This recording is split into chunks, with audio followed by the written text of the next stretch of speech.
Doctor Fuentes, comencé a los 15 años a trabajar en VIH. Así que vamos a hablar de VIH en urgencias, porque esta es una charla que uno no ve en congresos internacionales. Una charla que pasa, es un tema que pasa desapercibido. Todo se habla de terapia antirretroviral, de complicaciones no asociadas a SIDA, etcétera. Pero miren que definitivamente lo es, y es bueno siempre tener como referencia este cuadro icónico, histórico de lo que es la evolución natural, la historia natural de la infección por VIH, en donde el individuo se infecta acá y por efectos de la carga viral se incrementa rápidamente. Después viene la respuesta inmune. La respuesta inmune establece un punto de la carga viral que puede ser bajo o puede ser mediano, pero solamente a través de muchos años, y se habla de 7, 8 años en que finalmente la carga viral vuelve a ascender, y por esos días, a los 8 años de la infección primaria, es que los CD4, si no ha habido tratamiento ni diagnóstico, van a bajar por debajo de 200, y es ahí donde van a presentarse la mayoría de las complicaciones asociadas a VIH, sobre todo las infecciones oportunistas y las neoplasias. Y si esto no se atiende adecuadamente, pues va a haber muerte. Y después de 42 años de vivir la pandemia del VIH, veremos cómo está la situación de mortalidad en Colombia y en nuestro hospital. Es diferente a la historia de los países en desarrollo.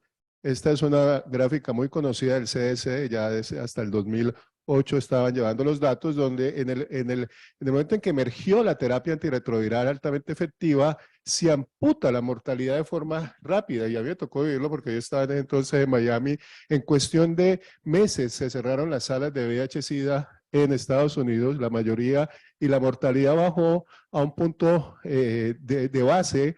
Pues obviamente siempre va a haber un exceso de mortalidad, aún en pacientes bien controlados, bien tratados, sobre lo que es la población general o la población antes de que tuvieran VIH. Y esto se acompaña a un incremento en la población viva, en la prevalencia de VIH a través de los años. Pero miren este fenómeno, cómo fue de precipitado. Y paralelamente estaba una experiencia en Barcelona, lo que fueron las consultas por el servicio de urgencias también se decapitaron en esos años. Todo en función de tratamiento antirretroviral altamente efectivo. Pero vámonos, ¿a dónde apunto? Vámonos, perdón, a nuestra realidad. Y este es un trabajo que hicimos con la doctora María Camila del programa Vida, el doctor Álvarez, que presentamos en el encuentro de enfermedad infecciosa en investigación del año pasado, que ilustra muy claramente lo que es la realidad de nuestros hospitales y de nuestro país. Estos son los ingresos por el servicio de urgencia de acuerdo a los estratos de CD4, y ustedes pueden observar que la sobrevida a 40 días es progresiva y no se detiene, a un punto en que a 40 días aproximadamente el 40% de los pacientes han fallecido. Esto es verdaderamente histórico. Cuando uno lo presenta a colegas de otras partes del mundo, no lo pueden creer. Y obviamente la población más afectada es aquella que tiene CD4 más bajos, por debajo de 50. Pero resulta que no es el HIV. Esto no es porque aquí hagamos mal las cosas, no. Es la historia del país. Estaban estadísticas que yo iba interpolando a través de los años con los datos de Civigila y de la cuenta de alto costo, y vemos cómo año tras año tenemos casos nuevos que van incrementándose año tras año. Nunca para, nunca se estabiliza, y menos disminuir, que es lo que esperamos, exceptuando por la cuenta de alto costo, por el fenómeno del COVID, que también causó un subregistro y una baja en la detección. Pero miren la letalidad por VIH-Sida en Colombia penosamente sigue en incremento. Así que pues es una situación real del país. Eso pues, es lo que más nos llama a tener que tomar decisiones y acciones de tipo de salud pública mucho más efectivas de las que estamos tomando. Y la cuenta de alto costo nos dice que, que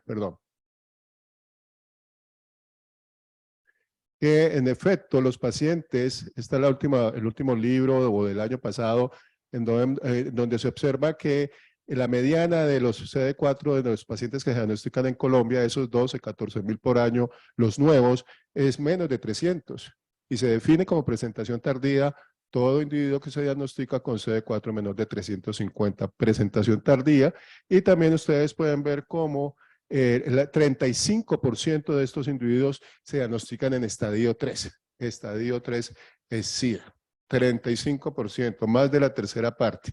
Así que es mucho lo que tenemos que hacer y eso pues obviamente nos pone de vuelta al HIV, y ustedes pueden ver cómo la mortalidad en relación a CD4 ya de forma numérica y casi la mitad de nuestros pacientes que llegan a estos CD4, que son muchos, entonces ven ver que de hecho es la población más común, la que ingresa con CD4 menor de 50 en pleno año 2023, 2021, que esto fue de 2019 2021, pero esto ha continuado igual o se me antoja que hasta peor.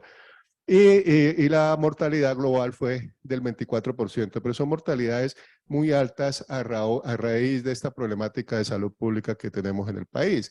Y estos son los diagnósticos que se acompañaron. Nuestro servicio de urgencia no se llena de síndrome de reconstitución inmune idiopático, inflamatorio, no se llena de efectos adversos de tratamiento antirretroviral, no se llena de cánceres no asociados a VIH, se llena de infecciones oportunistas todavía, y esto lo podemos ver acá. Tuberculosis siempre será la que liderará esta tabla, al igual que a nivel de Colombia, pero también tenemos toxoplasmosis, neumocistis, criptococo, histoplasma y mucho paciente que nos llega con diagnóstico final de neurolúes. Vamos a hablar de estas primeras que me parece que el tiempo nos permite discutir algo en profundidad de ellas y no tratar de cobijar todas las infecciones oportunistas.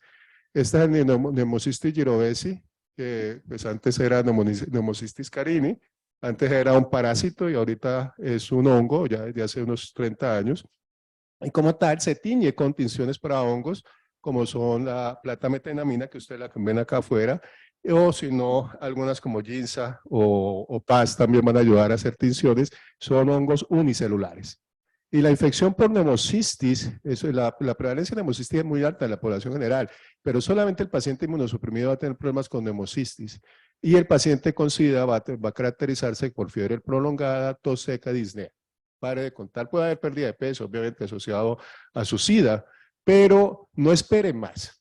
Tos seca, disnea progresiva, que a veces no la percibe el paciente, y algunas otras cosas, pero característicamente no hay derrames y los infiltrados tienden a ser paracardíacos hacia la periferia. ¿Dónde es que el computador está por acá, cierto? Entonces, miren acá, y a veces uno confunde esto con edema pulmonar. Acá se ve mucho más claro ya los infiltrados como en alas de mariposa, siempre centrífugos y que se van consolidando. Pero a veces puede haber una placa que engaña como si fuera una neumonía adquirida en la comunidad. Y si vemos una escanografía, vemos lo característico. Esta imagen de infiltrado intersticial difuso en vidrio esmerilado, muy difuso, muy homogéneo, también en esta otra escanografía presente. Y este es el tratamiento. Y esto es lo que se ha presentado desde hace más de 35 años, donde trimmetoprim sulfa sigue siendo la primera línea, como alternativas clindamicina y primaquina, y pentamina endovenosa, que ya no se consigue, se dejó de utilizar ya hace muchos años. Entonces, ¿qué hacemos? Lo que hacemos es que el individuo que tiene una infección leve porque no tiene hipoxemia significativa, la PAFI está alta, el gradiente del velo arterial no está muy comprometido, pues se le da trimmetoprim sulfa oral sin esteroides, y si es moderada severa, en la medida en que esta PAFI se comprometa y el gradiente del velo arterial se aumente, necesitará también esteroides que se pueden dar por vía oral en este esquema. Ustedes probablemente lo han utilizado mucho, pero ¿qué pasa si nuestro paciente es alérgico a trimmetoprim sulfa y por alguna razón no tenemos primaquina o no le podemos dar clindamicina primaquina, o también es alérgico a estos medicamentos? Y aquí lo vemos. Estas son las opciones que se han venido chateando entre grupos de expertos y que parece ser que van teniendo alguna luz más recientemente, y es las equinocandinas en el manejo de nemocistosis. Y este es un estudio reciente del año pasado en donde un grupo, un estudio retrospectivo, dividieron 4 grupos, unos eran terapias combinadas, este es monoterapia con trimmetoprim sulfa nomás, Este es la adición de caspofungina al final del tratamiento, esta es a mitad del tratamiento y esto es combinado todo el tratamiento con caspofungina. Y ustedes pueden ver que los individuos que recibieron caspofungina, bien sea al principio, la mitad o hacia el final, tuvieron una mejor sobrevida. Interesante. Y aquí ustedes la alcanzan a ver, una sobrevida que fue verdaderamente significativa, 75 versus 57%. Pero no todo es siempre alegría, sobre todo en estudios que no son clínicos, no son aleatorizados, no son prospectivos, no son con un diseño para definir nuevos conceptos, nuevos paradigmas. Este es otro prospectivo, en este caso es prospectivo, pero no es aleatorizado, observacional. Y acá lo que observaron es que la monoterapia versus la monoterapia con trimetoprim sulfa versus trimetoprim sulfa, bien sea con clindamicina o con caspofungina, no produjo diferencia estadísticamente significativa, no hubo ningún beneficio de la adición o bien de clindamicina o caspofungina. Acá lo que llama la atención, a pesar de que los N no son malos, es que pues cómo es posible que estos individuos que también tenían trimetoprim sulfa, al igual que estos, pues aparentemente tuvieron una diferencia, por lo menos visualmente, muy grande entre recibir monoterapia y terapia combinada. Este estudio deja muchas dudas. Pero quiero dejarlos con alguna esperanza. Este otro estudio con anidolofungina, uno diría que es equivalente a caspofungina, pues este lo hicieron con anidolofungina, y eran pocos pacientes, eran 36 pacientes, pero encontraron que quienes recibían anidolofungina en comparación a aquellos que recibían trimetoprim sulfa, y eran aquellos individuos que por alguna razón no podían recibir trimetoprim sulfa ni terapia alterna, entonces les dieron anidolofungina, es retrospectivo. Se encontraron que con este número de pacientes pequeños, pues las diferencias no eran estadísticamente significativos, queriendo decir que anidolofungina produjo un efecto benéfico de sobrevida igual que trimetoprim sulfa. Estén atentos y sintonizados a más noticias en caso de equinocandidas, y es posible que lo contemplemos en casos individuales de pacientes que no respondan al tratamiento usual, que estén muy severos o que por alguna razón no puedan recibir trimetoprim sulfa. Neumonías adquiridas en la comunidad en paciente VIH, las vamos a clasificar según si los CD4 son mayores de 200, menores de 200, y este va a ser el individuo que se va a comportar muy similar al paciente que no tiene VIH.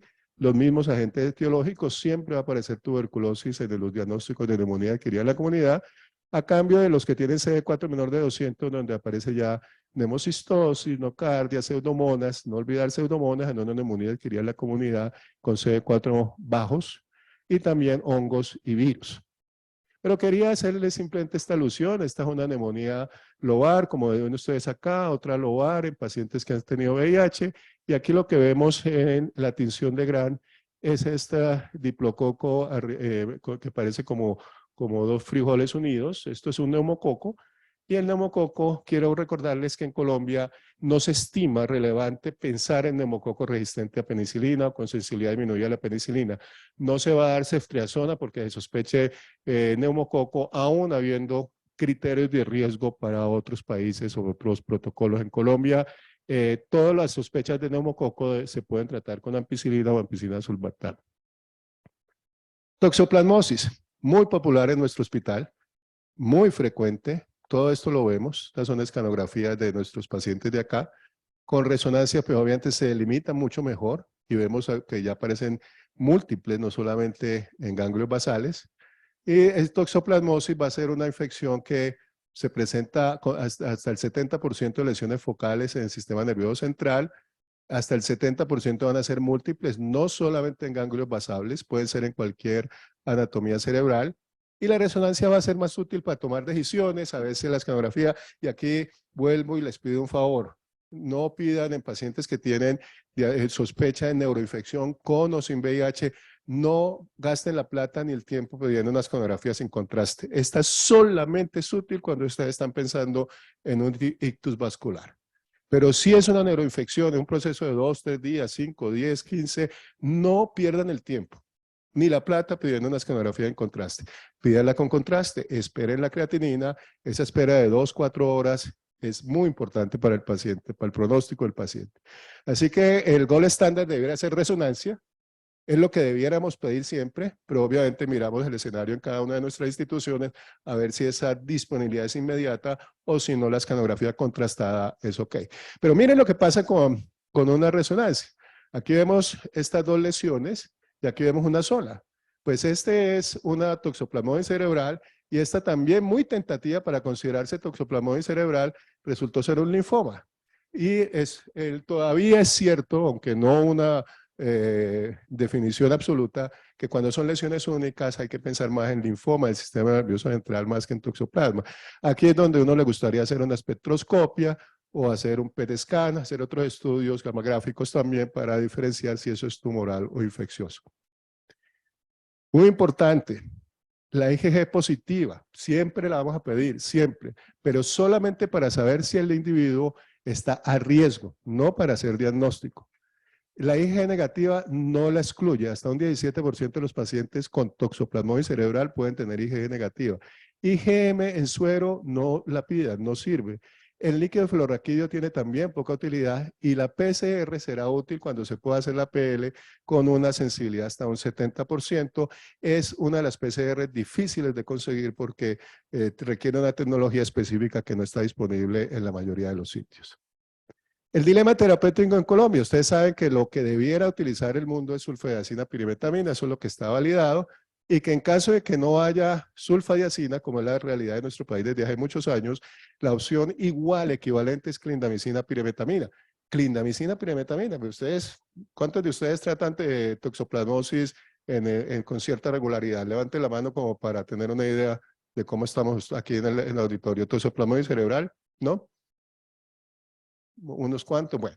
¿Por qué? Porque me dirán es que lo estamos tratando es con trimetoprim sulfa, ¿cierto? Entonces, no es ni sulfadiazina pirimetamina ni clindamicina pirimetamina, no tenemos tampoco atovaquona y por lo tanto nos queda trimetoprim sulfa. Estas son otras opciones que utilizamos en casos más raros, pero esta es una de las novedades que le traigo, creo que a todos ustedes, y es que vuelve y sale una revisión sistemática de un metaanálisis de cuáles son las opciones terapéuticas para el tratamiento de la toxoplasmosis cerebral en pacientes con VIH-Sida, y esto es de ahorita, de hace un mes, de febrero del 2003, y ustedes pueden ver que hablan de 6 estudios clínicos aleatorizados, y estos son los resultados gráficos que los autores muestran. Ustedes pueden ver esto es trimetoprim sulfa, siempre en el lado más favorable tanto de respuesta clínica como de respuesta radiológica, como impacto en mortalidad y menos efectos adversos. Y cuando uno lo ve así, uno compra la idea inmediatamente. Trimetoprim sulfa.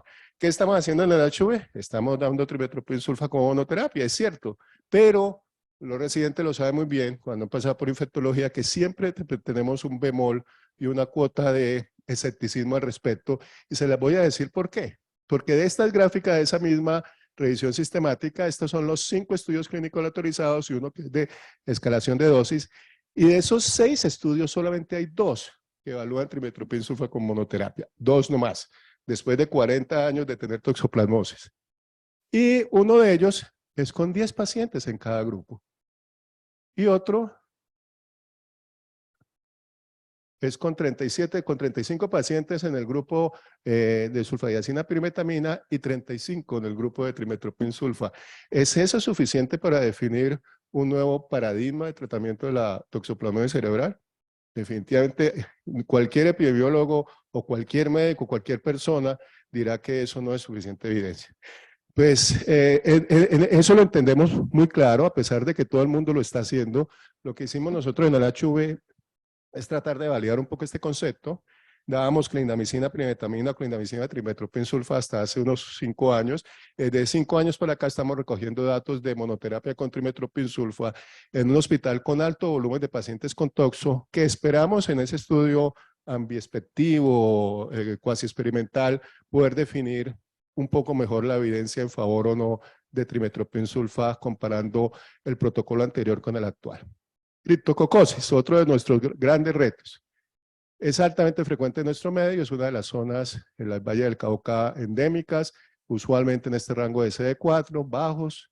La principal manifestación será cefalea y fiebre. Y miren que aquí puede no diferenciarse mucho de toxo, porque la toxoplasmosis es una encefalitis. Sí, sí se ven como abscesos, pero es una encefalitis difusa. y se asocia, y esta es la característica principal, hasta en 3/4 parte de los pacientes con hipertensión intracraneana y en un 50% con infiltrados pulmonares. Vale la pena mirar la radiografía de tórax y si la ven no va a ser neumocistis, puede ser solamente criptococo. Hay ciertas tareas que hay que hacer como hemocultivos, la punción lumbar, la tinta china, el antígeno para criptococo y esto debe ser una norma tanto en suero como en líquido cefalorraquídeo, porque aquí ustedes ya ven que la tinta china no tiene una muy buena sensibilidad y a veces la PL luce totalmente normal si ustedes no piden el antígeno para criptococo. Si no lo piden, pueden darle salida a las 2 horas del paciente diciendo que tiene una migraña. Así que todas estas estrategias son muy importantes. Una alternativa actual es el panel meningio de multiplex, que también nos mide criptococo y tiene una buena sensibilidad, pero la mejor sensibilidad de todo la tiene el antígeno para criptococo, ojalá por flujo lateral.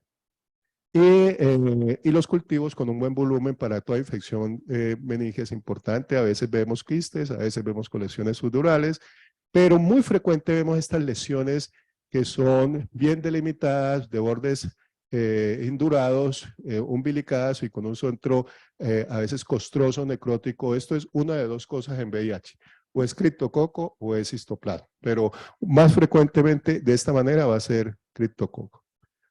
Hablaba del antígeno para criptococo, y esto va desde el servicio de urgencias, pero también en el paciente ambulatorio. A todo paciente que se le va a iniciar tratamiento, más aún si sabemos que tiene un CD4 bajo, menores de 100 o menores de 200, hay que iniciarle profilaxis con fluconazol, pero también se puede esperar a que llegue el resultado del antígeno para criptococo si se lo van a hacer rápido, si lo van a hacer de un día para otro, y si no, inicie el fluconazol y entonces ahí mire si el resultado del antígeno para criptococo el mismo día, al día siguiente o a la semana es negativo, le suspende el fluconazol o no se lo inicia y ya le puede dar tratamiento antirretroviral a este individuo que se busca cada día más y más que sea lo más rápido posible. Pero si sale positivo, todo paciente con antígeno criptococo en suero positivo debe ir inmediatamente a punción lumbar y si se descarta meningitis, por ejemplo, que el antígeno para criptococo sea negativo en líquido cefalorraquídeo y no haya otros hallazgos que sugieran meningitis, este paciente tiene una criptococcemia sistémica, tiene antígeno criptococo en suero. Entonces se le va a dar por 12 meses fluconazol. Es el único caso en el cual vamos a continuar fluconazol en estos pacientes sin meningitis. Pero si la PL muestra una meningitis, pues se le va a dar el tratamiento para meningitis, pero por criptococo, que ya lo veremos. Y esto es lo que decíamos en el 2018 con la Organización Mundial de la Salud y es lo que hacía Colombia, Cali y el HOV. Y era, no teníamos las opciones en verde por no tener 5-fluoxitocina, siempre importante. No dábamos fluconazol con fluoxitocina, no teníamos fluoxitocina, sino la opción en amarillo que teníamos, que era anfotericina oxicolato y fluconazol.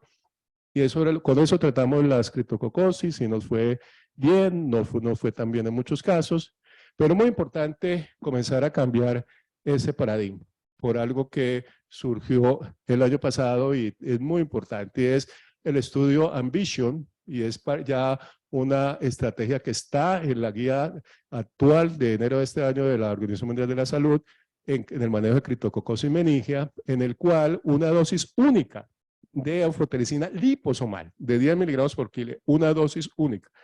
Una semana y 2 semanas de fluoxitocina y fluconazol son tan exitosas como cualquier otro tratamiento alterno. Cualquiera, anfotericina de cicolato, 14 días de anfotericina liposomal, una sola dosis de anfotericina liposomal, lo cual representa un ahorro enorme, así lo tratamos por 14 días.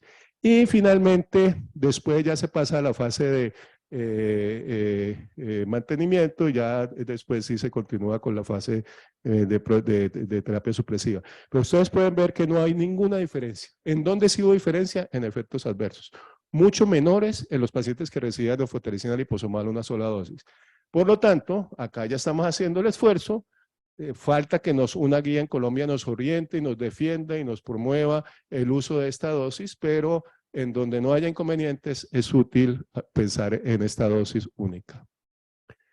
Histoplasmosis, que es otro de nuestros pacientes difíciles, muy complejos. muchas veces fallecen. Este es un mapa de la realidad de histoplasmosis en Colombia. Acá ven un muestreo que se hizo por parte del Instituto Nacional de Salud hace unos años. Y ustedes pueden ver que Antioquia, Valle y Cundinamarca son las tres áreas que más están reportando histoplasmosis en Colombia. Este era un reporte donde no tenían que ser VIH, pues solamente un 6% tuvieron VIH, pero igual había una alta tasa de coinfección con tuberculosis y una mortalidad alta que era mayor en los pacientes con VIH-Sida.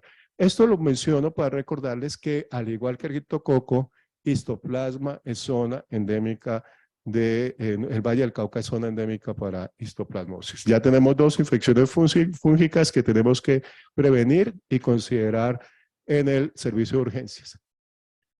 Entonces, el problema de diagnóstico pasa por el hecho de que a veces no es fácil sospecharlo, son pacientes que mimifican muchas cosas, pero ayuda la LDH, ayuda la ferritina sérica, la disponibilidad del antígeno es un problema, lo hay, pero no es de fácil acceso.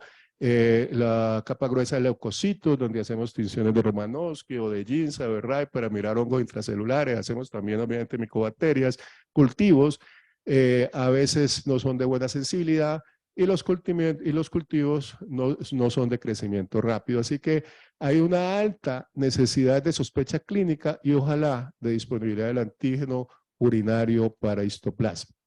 Y también hay un problema terapéutico, que estos pacientes tienen una alta tasa de mortalidad y el tratamiento debe ser, en este caso, estándar, por definición, anfotericina liposomal por 14 días, después un azol tipo itraconazol o uriconazol, pero ojo, recuerde que les mencioné una alta tasa de coinfección, por lo tanto, ojo con el uso de rifampicina y estos azoles.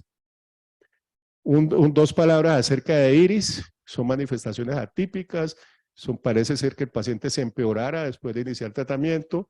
Hay uno que es reacción paradójica, que es el paciente que tiene tuberculosis en este caso, y se le inicia tratamiento y al cabo de 3 semanas, de 3 a 12 semanas, va a comenzar a hacer complicaciones como las que vimos en la diapositiva, se inflama el individuo a pesar de estar en tratamiento antirretroviral, está la respuesta inmune que se va reconstituyendo en un paciente que ya tenía tuberculosis, pero más problemático es el paciente que se le inicia terapia antirretroviral porque estaba con un SIDA muy avanzado y en el camino, al cabo de las semanas, comienza a hacer complicaciones neurológicas, sistemas, fiebre, deterioro.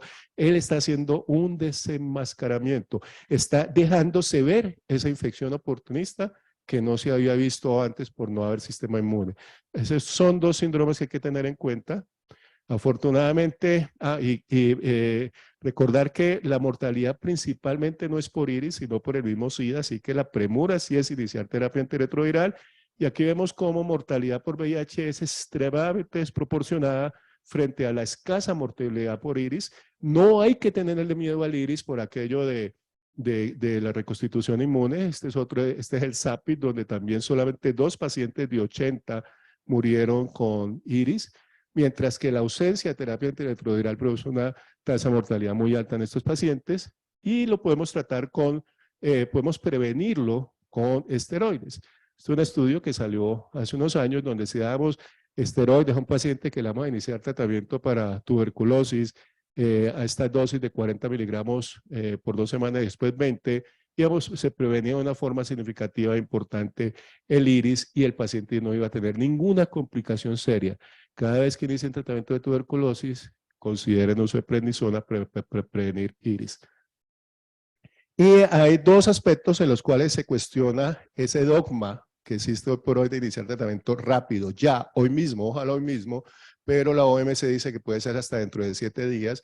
Uno es meningitis TBC, y aquí lo ven los grados 2 o 3, las escalas de Glasgow 2 o 3, en donde las tasas de mortalidad se incrementaron significativamente en pacientes a quienes se le inició muy precozmente el tratamiento antirretroviral teniendo tuberculosis meningia. Estas son unas guías, las más recientes, 1 de diciembre del 2022, en la que nos dicen que todo paciente debe recibir tratamiento en los primeros 7 días, todo paciente. pero en aquel que tiene tuberculosis meningia se puede esperar 2 semanas. Mire, ya no estamos hablando de 4 o 6 semanas. 2 semanas siempre y cuando ese individuo haya estado con esteroides y continúe con esteroides. Y si el diagnóstico es tuberculosis meningia, pues por defecto va a estar con esteroides. Y está en rojo todavía la tuberculosis, perdón, la criptococosis meningia, porque se ha hablado de que es esa indicación o ese escenario donde hay que esperar 4 a 6 semanas el tratamiento antirretroviral, y esto lo describió muy bien el estudio COAT hace unos años, en el 2014, donde el inicio precoz del tratamiento antirretroviral en las primeras 2 semanas se acompañó de una mayor tasa de mortalidad, y esto fue más significativo en quienes tenían leucocitos menores de 5 por campo en la PL. Pero ojo que todas las cosas suceden hasta que alguien las cambia. Y ustedes están viendo la fecha, esta es la última diapositiva. Esta es de marzo 8 del 2023. Clinical Infectious Diseases, una experiencia multicontinental, Estados Unidos, Norteamérica y Europa, 190 pacientes de manera retrospectiva, y miraron cómo era la relación entre inicio temprano, en los primeros 14 días versus tardío, entre el día 14 y el día 56 de terapia antirretroviral, y se dieron cuenta que en países de altos ingresos, a diferencia del estudio COAT, que es en Uganda y es en países del subsahara africano, no hay una señal de incremento de mortalidad por iniciar el tratamiento temprano en las primeras 2 semanas. Así que tenemos que escoger nosotros. ¿Estamos en un país de subsahara africano o estamos en un país europeo o norteamericano? Estamos entre la mitad y tendremos que definir caso por caso si estos pacientes realmente hay que esperarles 6 semanas para iniciar la terapia antirretroviral. Recordemos que demorar la terapia antirretroviral mata. Eso mata mucho más que no iniciarla. Y si cada vez hay más información de que iniciar terapia antirretroviral en un paciente que no es el más complicado, por supuesto, sino un paciente que está respondiendo bien a la semana 2, puede beneficiarse o no tener deterioro, es para considerarlo caso por caso por lo pronto. Entonces, pues el VIH seguirá siendo una causa frecuente de consulta en nuestros servicios de urgencia, tanto por infecciones oportunísticas como por otras causas. Siempre debemos buscar diagnósticos, siempre, no tratamientos empíricos. Ojo al tratamiento empírico con tuberculosis, eso ya no se hace. La respuesta inmune idiopática pues es frecuente, pero no es severa, no resulta en mortalidad. Hay que iniciar tratamiento antirretroviral pronto, excepto meningitis, pero ya estamos viendo cómo de pronto 2 o máximo 4 semanas sea suficiente. Eso estamos evaluando. Y en tuberculosis meningia, solamente 2 semanas después de inicio del tratamiento del anti-TS y los esterantes que deben estar siempre ahí. Y la terapia antirretroviral, en los casos avanzados, debe ser con inhibidores de integrasa siempre que sea posible. Bueno, pues muchas gracias, y si todavía hay algún tiempito para preguntas, con mucho gusto.